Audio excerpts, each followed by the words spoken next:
ప్రియ దేవుని బిడ్డ, ఈరోజు వాక్యము ద్వారా దేవుడు నీతోనూ నాతోనూ సర్వ మానవులతోనూ ఆయన సృజించి అరచేతిలో చెక్కుకున్న బిడ్డలందరితోనూ సూటిగా తేటగా మాట్లాడబోతున్నాడు. ఈ మాటలు ఎంతో విలువైనవి, పరిశుద్ధమైనవి. ఈ మాటలు నువ్వు అనాలోచితన కాక దేవుని యందు భయభక్తులు కలిగి విని ఆ మాట ప్రకారం జీవించినప్పుడు దేవుని యొక్క కనికరాన్ని పొందుకుంటావు. దేవుని ఉగ్రత నుండి తప్పించుకొని ఆయన రాజ్యాన్ని వారసులు చేయటానికే దేవుడు ఈరోజు నీ వాక్యము ద్వారా నీతో మాట్లాడుతున్నాడు. గత కొంతకాలం నుంచి పరిశుద్ధాత్మ దేవుడు 7 ముద్రల గురించి మాట్లాడాడు. ఆ 7 ముద్రలో ఇప్పుడు దేవుడు 5వ ముద్ర గురించి మాట్లాడుతున్నాడు. అయితే అక్కడ వాక్యంలోకి వెళ్దాం. ఆయన 5వ ముద్ర విప్పినప్పుడు దేవుని వాక్యము నిమిత్తము, తామిచ్చిన సాక్ష్యము నిమిత్తము వధింపబడిన ఆత్మల బలిపీఠం కింద చూచితిని. దేవుని యొక్క మాటలను పట్టుకొని, దేవుని వాక్యాన్ని పట్టుకొని ఎవరైతే వెళ్ళారో వాళ్ళని చంపివేశారంట. ఎవరిని? ఇక్కడ బైబిల్ పరిశుద్ధ లేఖనంలో రాయబడింది. ఆయన 5వ ముద్ర విప్పినప్పుడు దేవుని వాక్యము నిమిత్తము, తామిచ్చిన సాక్ష్యము నిమిత్తము వధింపబడిన ఆత్మలు బలిపీఠము కింద చూచితిని. దేవుని యొక్క బలిపీఠము కింద ఎవరి ఆత్మలు ఉన్నాయంటే దేవుని కోసం నిలబడిన వాళ్ళు, వాక్యాన్ని ప్రచురించేసిన వాళ్ళు, సువార్త ప్రకటించే వాళ్ళ యొక్క రక్తము కనపడుతుందంట. ఏం కనపడుతుంది? బలిపీఠము దగ్గర ఆత్మలు ఉన్నాయి. ఏ ఆత్మలు? దేవుని కోసము బలి అయిపోయిన ఆత్మలు. ఏమైపోయినాయి? బలి అయిపోయిన ఆత్మలు. దేవుని కోసం తన కుటుంబాన్ని వదులుకొని, దేవుని కోసం అన్ని విషయాలు వదులుకొని, దేవుని సేవ కోసం పరుగులు తీస్తున్న వారిని అడ్డగించిన సాతాను చేతిలో పడి చనిపోయిన వాళ్ళందరూ ఇప్పుడు ఎక్కడున్నారంటే దేవుని పాదాల దగ్గర ఉన్నారు. ఎక్కడున్నారు? దేవుని పాదాల దగ్గర నెమ్మది పొందే స్థలములో ఉన్నారు వీళ్ళు. అక్కడ నెమ్మది పొందే స్థలములో నుంచి పరలోకానికి ఎప్పుడు వెళ్ళాలి, ఎప్పుడెప్పుడు నేను వెళ్ళాలని దేవునితో నిత్యము మాట్లాడుతున్న వారిగా ఉన్నారు వీళ్ళు. ఎలా ఉన్నారు? ఇక్కడ దేవుని వాక్యం సెలవిస్తుంది. వారు నాదా, సత్యస్వరూపి, పరిశుద్ధుడా, ఎందాక తీర్పు తీర్చక మా రక్తము నిమిత్తం భూ నివాసులు ప్రతిదండన చేయక ఉందువని బిగ్గరగా కేకలు వేస్తున్నారు. దేవుడితో పెనుగులాడుతున్నారు. అయ్యా, ఎప్పుడు మాకు విముక్తి? నీ రాజ్యంలో మేము ఎప్పుడు వెళ్ళాలి? దేవుని రాజ్యాల్లో మేము ఎప్పుడు ఆ స్థలంలో ప్రవేశించాలి?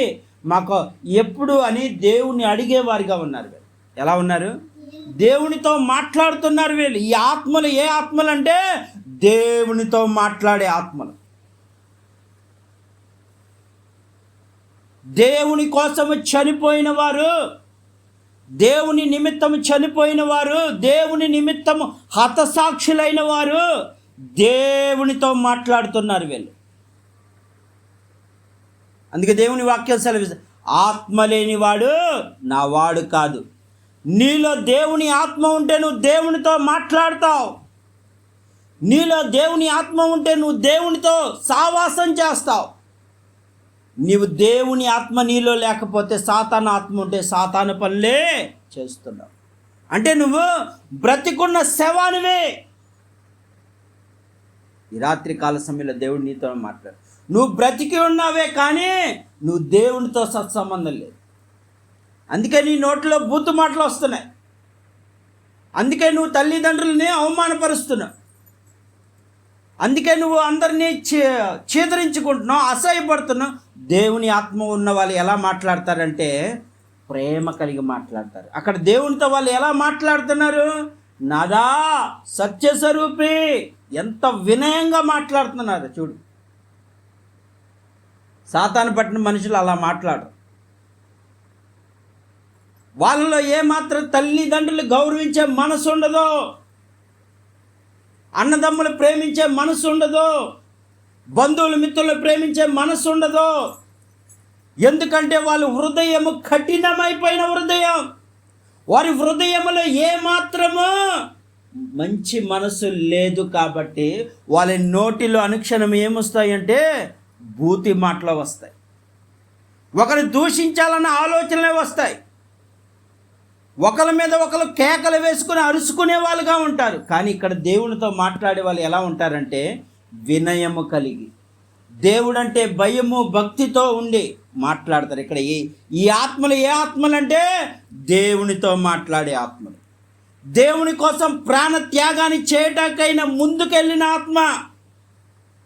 ఈ ఆత్మలు ఎక్కడున్నాయంటే దేవుని బలిపీఠం దగ్గర ఉన్నాయి. బలిపీఠం అనగా పరిశుద్ధ లేఖనంలో రాయబడింది ఏముందనంటే దేవుని బలిపీఠం అనగా దేవుని అతి పరిశుద్ధ స్థలము పాదాల దగ్గర ఉన్నారు. వీళ్ళు ఎక్కడున్నారు? అతి పరిశుద్ధమైన స్థానము కలిగిన పాదాల దగ్గర వీరు ఉన్నారు. కాబట్టి దేవుణ్ణి అడుగుతున్నారు, అయ్యా మేము నీ కౌగిట్లోకి ఎప్పుడు రావాలి? నీ పాదాల దగ్గర ఉన్న నేను నీ దగ్గరకు నీ కౌగిట్లో ఎప్పుడు రావాలి? మాకు అవకాశం ఇవ్వయ్యా అని కన్నీరు మున్నీరుగా ఏడుస్తున్నారు.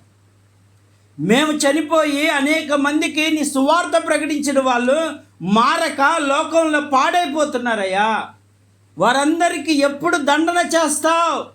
ఇప్పుడు ఏమని రాయబడింది?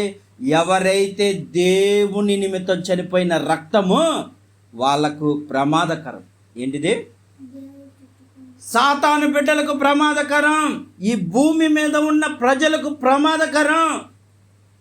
ఎవరినెవరైతే వాళ్ళు చంపుతున్నారో, దేవుని పని నిమిత్తం వెళ్తూ ఉన్నా, దేవుని వాక్యానుసారంగా జీవించడానికి ప్రయత్నిస్తూ ఉన్న చంపుతున్నారో వారందరూ ఒక రోజున బాధపడే స్థలానికి వెళ్ళాలి. వారందరూ వేదన కలిగిన స్థలానికి వెళ్ళాలి. అందుకనే దేవుడు ఏమంటున్నాడు? ఈ రాత్రి మీరు మారండి అని ఈ వాక్యం ద్వారా మాట్లాడుతున్నాడు.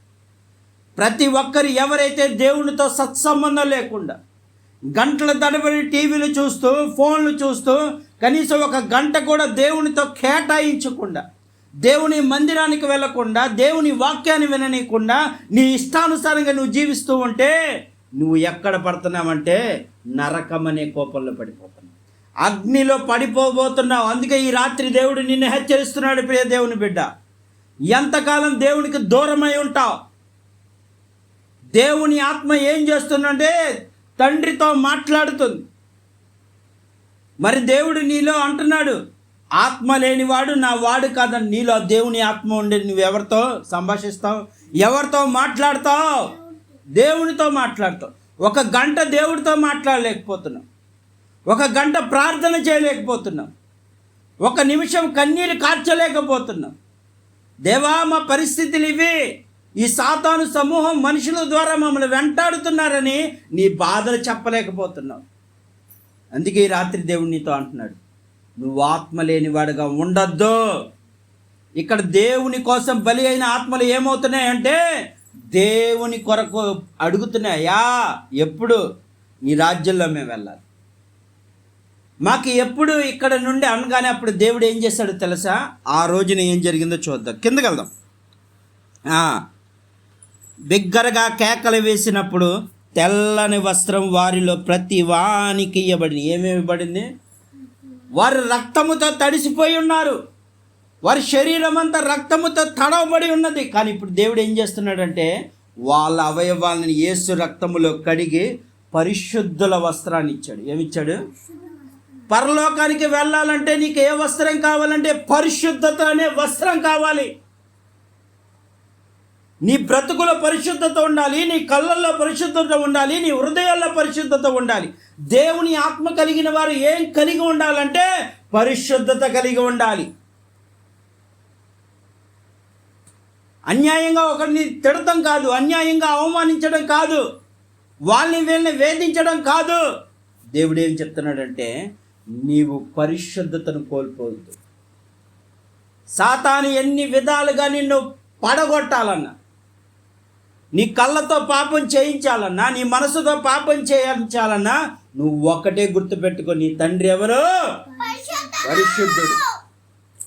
నీ తండ్రి పరిశుద్ధుడు కనుక నేను పరిశుద్ధుడినై ఉండాలని సంకల్పించుకో. ఈ రాత్రి దేవుడు నీతోనే మాట్లాడుతున్నాడు. కీర్తన గ్రంథం 1వ అధ్యాయంలో దుష్టుడు ఆలోచింప నడవక పాపుల మార్గము నిలవద్దు. పాపులు వెళ్ళే చోట నువ్వు ఉండటానికి వీల్లేదు, పాపం చేసేవారితో సావాసం వద్దు అని దేవుడు నీతోనే మాట్లాడాడు.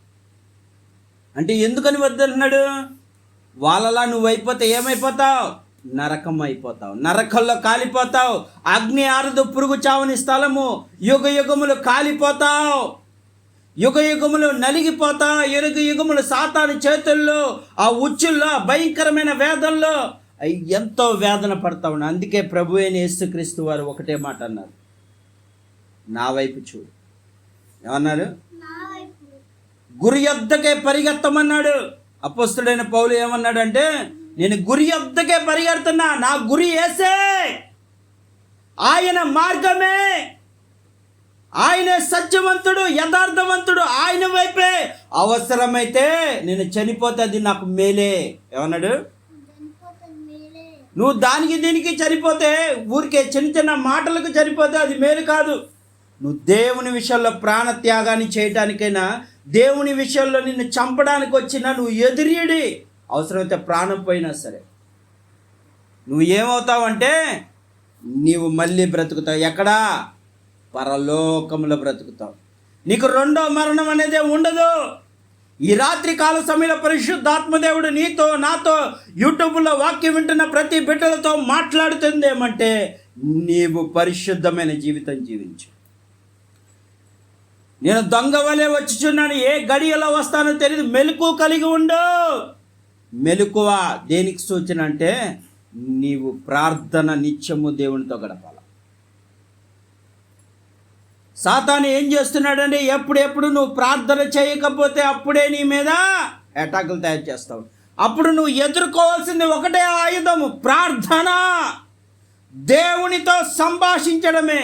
అయ్యా నాదా సత్యస్వరూపి, ఈ సాతాను సమూహం నుండి విడిపించు అని కేకలు. వీళ్ళు ఏం చేశారు?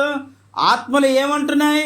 నాదా సత్యస్వరూపి, ఎందాక తీర్పు తీర్చకుండా వాళ్ళ కేకలు. అంటే కేకలు అనగా వాళ్ళ కన్నీటితో దేవుణ్ణి మహింపరుస్తున్నారు. దేవుడు తన పిల్లలు ఏడుస్తే ఊరుకోడు. అందుకని ఏం చేస్తాడు దేవుడు? కొంతకాలం వెయిట్ చేయండి, అంతవరకు ఈ పరిశుద్ధ వస్త్రం నీపై వేస్తున్నాడు. ఏం చేస్తున్నాడు? ఈ ఇప్పుడు దాకా రక్తంలో తడసబడ్డారు, మీరు నా కోసం ప్రాణ త్యాగం చేశారు, నా కోసం కాల్చివేశారు.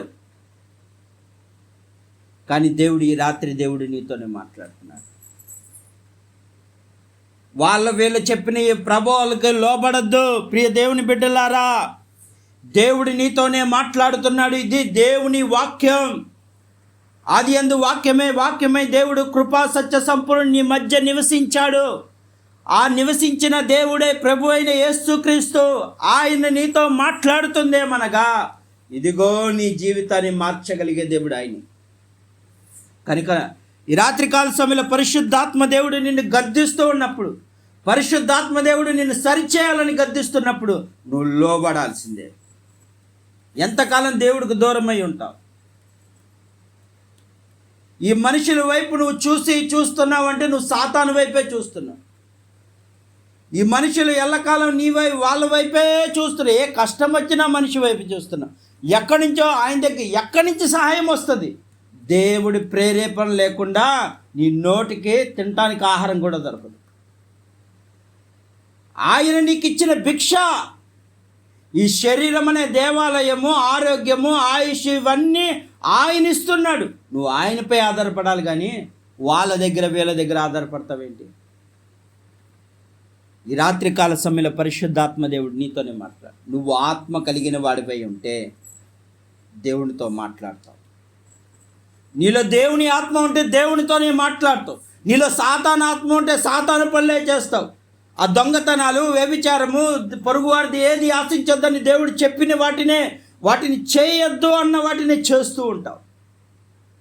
వద్దన్న పని చేసి నువ్వు ఏమైపోతావంటే సాతాను చేతులకు వెళ్ళిపోతావు. వాడు ఏం చేస్తాడంటే మెల్లగా లాక్కెళ్ళి నరకంలో పడేస్తాడు.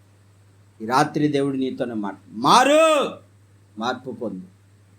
ఆయన ఉగ్రత రగులుతుంది. ఈ రోజున ఎంతోమంది, మొన్న పాస్టర్ గారిని చంపేశారు, కానీ ఇప్పుడు వాళ్ళందరూ సంకలు గుద్దుకుంటున్నారేమో. కానీ ఒక రోజు ఉంది, ఆనాడు మోషే కాలంలో కూడా మోషేని 2 సంవత్సరాల పిల్లోడుగా చంపేద్దామని అనేక మందిని ముసళ్ళకు వేసి ఆనందపడ్డారంట. వాళ్ళు ఏమైపోయారు? ముసలకేసి ఆనందపడుతున్నారు. భలే తింటుంది, ఇదిగో ఈ ముసలి ఎలా తింటుంది. నైలు నదిని అనగా దాంట్లో అనేకమైన ముసళ్ళు ఉన్నాయి. ఆ ముసళ్ళన్నీ తింటూ ఉండగా వీళ్ళంతా ఆనందపడుతున్నారు. కానీ దేవుడు అక్కడి నుండి ఏడుస్తున్నాడు. అరచేతిలో చెక్కుకొని తల్లి గర్భాన్ని వేసిన 2 సంవత్సరాల పిల్లల్ని ముసలికి వేసి ఆనందపడుతూ ఉన్నారు ఐగుప్తు దేశం అంతా. కానీ దేవుడు ఏం చేస్తున్నాడంటే చూస్తున్నాడు వాళ్ళ వైపు. చూస్తున్నాడు, కోపంతో చూస్తున్నాడు. నీకు ఒక రోజు ఉంది. ఏ రోజు ఉంది? నీకు ఒక రోజు ఉంది. నువ్వు ఏ పిల్లవాడినైతే చంపాలనుకుంటున్నావు, ఏ పిల్లవాడినైతే చంపాలని ఇంతమంది ప్రజలను చంపేశావు, ఇంతమంది పిల్లలు, ఆ ప్రజల యొక్క పిల్లల్ని ఇశ్రాయేలు పిల్లలందరినీ చంపేస్తున్నావు, మగ పిల్లల వాళ్ళందరినీ చంపేస్తున్నావు. ఒకరోజు ఏ పిల్లవాడైతే నీవు చంపాలనుకున్న ఆ పిల్లవాడితోనే, ఎవరు ఆ పిల్లవాడు? మోషేని మళ్ళీ అక్కడికి పంపించి ఆ నీళ్ళు ఏ నైలు నది ద్వారా రక్తమయమైపోయిందో, ఇశ్రాయేలు రక్తము అక్కడ కారబడిందో, ఇశ్రాయేలు పిల్లల యొక్క రక్తము కారబడిందో, ఆ ప్రదేశాన్ని దేవుడు ఏం చేశాడంటే నైలు నదినంత రక్తమయం చేశాడు. కొన్ని నెలల దాకా తాగడానికి నీళ్ళు లేక అల్లాడిపోయారు. నైలు నదంతా మొత్తం రక్తమయమైపోయింది. భయంకరమైన శ్రమ అనుభవించారు. ఆ రోజు దేవుడు చూసింది. ఈ రోజుని ఏం చేస్తున్నాడు? వాళ్ళ కళ్ళమ్మట నీళ్లు కాదు, కన్నీరు కాదు, రక్తమే కారిందంట. తాగడానికి నీళ్ళు లేక గొంతెందుకు పోయి అదంతా చుట్టూ ఎడారే, ఎక్కడ నీరు దొరకట్లా. కానీ ఇశ్రాయేలు ప్రజల దగ్గర సర్వ సమృద్ధి నీరు తాగారు. దేవుడు వాళ్ళకి ఇచ్చాడు. కానీ ఐగుప్తు దేశం అంతా ఏమైపోయింది? దాహంతో అల్లాడిపోయారంట. ఈ రాత్రికాల సమయంలో దేవుడు చెప్తున్నాడు, దేవుని పిల్లల జోలికొస్తే దేవుడు ఊరుకోడు. దేవుని పిల్లల జోలికొస్తే దేవుడు ఊరుకోడు. మీరు అనుకుంటున్నారు ఈరోజు నాకు పాస్టర్ గారిని చంపేసి మీరు ఆనందపడుతున్నారేమో. ఒక రోజు ఉంది, నీ కుటుంబం అంతా అల్లకల్లలమైపోయే రోజు ఉంది. ఈ రోజున ఏ పాస్టర్ గారిని పెట్టుకొని ఎన్ని అవమానాలు భరిస్తున్నారు. ఆయన చనిపోయాడనే సానుభూతి లేకుండా ఇష్టానుసారంగా మాట్లాడుతున్నావు. నువ్వు ఇష్టానుసారంగా హేళన చేస్తున్నావు. యూట్యూబ్లో ఎక్కడ చూసినా ఎన్నో డిబేట్లు పెట్టుకొని హేళన చేస్తున్నావు. కానీ దేవుడు చూస్తున్నాడు. తన పిల్లవాడిని ఎన్ని అవమానాలు అయితే వేసావో అంతకన్నా ఎక్కువ బాధపడే రోజు ఒకరోజు. ఈ రాత్రి దేవుడు నీతోనే మాట్లాడుతున్నాడు. మార్పు పొందుకో, లేదంటే దేవుని ఉగ్రత నీ మీదకి వస్తుంది. అందుకే దేవుడు ఏం చెప్తున్నాడు? తన పిల్లలు ఏడుస్తే తట్టుకో. ఏం చేస్తున్నాడు? అయ్యా నా పరిస్థితి ఎప్పుడు మారేదంటే వాళ్ళకి ఆ యొక్క రక్తములో ఉన్న వాళ్ళని ఏం చేశాడంటే తెల్లని వస్త్రాలు ఇచ్చాడంట. ఏమిచ్చాడు? అదిగో తెల్లని వస్త్రాలు ఇచ్చి వానికి కీయబడిను, మరియు వారి వలనే చంపబడి వారి సంహార దాసుల యొక్క సహోదరుల యొక్క లెక్క పూర్తయ్యే వరకు ఇంకొంచెం కాలం విశ్రమించమని వారితో చెప్పాను. తన పిల్లలకి ఏమంటున్నాడంటే కొంచెం కాలాగమ్మా, కొంచెం కాలం ఆగండి. ఈ రోజున మీరు రక్తంలో తడబడ్డారు కనుక మీ సహోదరులు కూడా ఈ భూమి మీద అనేకమైన శ్రమలు పడి వస్తారు. ఈ లెక్క తీరేంత వరకు మీరు ఓపిక పట్టనని ఎవరిని అంటున్నాడు? వాళ్ళని శాంతింపజేస్తున్నాడు. ఎవరిని? వాళ్ళకి మంచిగా మాటలు చెప్తున్నాడు. కొంచెం ఓపిక పట్టు, నీ సహోదరులు లెక్క పూర్తి అవ్వలేదు ఇంకా. అంటే ఇంకా ఎంతోమంది చంపేబోతున్నారు. క్రైస్తవులందరూ వారిని చంపేయడానికే ఈ రోజున పరిశుద్ధాత్మదేవుడు ముందుగానే లిఖించాడు. చంపేబోతున్నారు. క్రైస్తవులందరినీ చంపే రోజులు వస్తున్నాయి. మరి నీ విశ్వాసాన్ని గట్టిగా పట్టుకొని హతసాక్షిగా ఉండాలని దేవుడు కోరుతున్నాడు. ఉండగలుగుతావా? ఇప్పుడే నీ విశ్వాసాన్ని దేవుడు పరీక్షించబోతున్నాడు. తనను తాను ప్రాణము పోగొట్టుకున్నవాడు దేవుని కోసం పోగొట్టుకున్నవాడు అది దక్కించుకొను. కానీ దేవుని కోసం పోగొట్టుకుని లేనివాడు అది పోగొట్టుకుని అంటే ఏమైపోతాడు? నరకము, రెండో మరణం అనేది ఉంది, అదే నరకం. ఈ రాత్రికాల సమయంలో దేవుడు నీతోనే మాట్లాడుతున్నాడు. ఎంతకాలం దేవుడికి దూరమై ఉంటావు? ఎంతకాలం దేవునికి దూరమై ఉంటావు? ఆయన స్వరూపంలో చేసుకొని తల్లి గర్భాన్ని వేసిని ఇప్పటి వరకు నీకు ఆరోగ్యం ఇచ్చి, ఆయుష్ ఇచ్చి, నీకు బలాన్ని ఇచ్చి, శక్తినిచ్చి, అన్ని విధాలుగా నేను చూస్తూ ఉంటే నువ్వు దేవుని విడిచిపెట్టి లోకములోకి, లోకాశల్లోకి ఒక గంట కూడా దేవుడితో గడపలేకపోతున్నావే. ఎంతకాలం దేవుడు సహించి ఉండాలి. ఈ రాత్రి దేవుడు నీతోనే మాట్లాడు. మార్పు పొందో. గడియలు సమీపించబోతున్నాయి. ఏ గడియలో వస్తాడో తెలియదు దేవుడు. ఈ రాత్రే రావచ్చు, ఏ సమయంలో వస్తాడో తెలియదు. ఈ రాత్రి దేవుడు నీతో మాట్లాడుతున్నాడు. నీ బ్రతుకును మార్చే దేవుడు నీ మధ్యన ఉన్నాడు.